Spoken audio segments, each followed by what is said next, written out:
हाय सर्वांना, कालचा व्हिडिओ तुम्ही बघितलाच असेल. मी प्रभू ओंकारेश्वरची कथा सांगितली होती. तर आज तसंच आपण शिवमहापुराणानुसार मी तुम्हाला प्रभू ओंकारेश्वरची दुसरी कथा सांगणार आहे, प्रगट्याची. तर ही कथा तुम्हाला आवडेल अशी आशा करते. वेळ न घालवता आपण व्हिडिओला सुरुवात करूया. तर ओंकारेश्वर हे ज्योतिर्लिंग खंडवा जिल्हा मध्य प्रदेशमध्ये स्थित आहे. शिवमहापुराणामध्ये असं वर्णन केलं आहे की विंध्याचल पर्वत जे नर्मदा ओंकारेश्वर प्रभूंच्या पाठीमागे हिमालय पर्वत आहे, त्याला अहंकार झाला होता की तो खूप श्रेष्ठ आहे. म्हणून एक दिवस नारद मुनी त्यांच्याकडे येतात आणि त्याला म्हणतात की बाबा, तुझ्यापेक्षा श्रेष्ठ तर मेरू पर्वत आहे.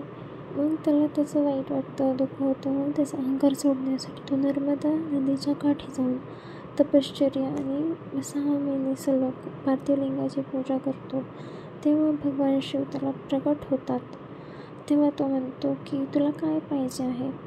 तर तो म्हणतो की मला काहीच नको, मला सद्बुद्धी द्या असं म्हणतो तो. नको, सद्बुद्धी द्या असं तो म्हणतो. तेव्हा ऋषींच्या आणि देवतांना तिथे असलेल्या स्थित्यवतांच्या प्रार्थनेनुसार भगवान शंकर हे नर्मदा नदीच्या काठी स्थित होतात. कल्याणासाठी प्रभू शंकर हे नर्मदा नदीच्या काठी स्वयंभू शिवलिंग स्थित आणि स्वरूपात राहतात.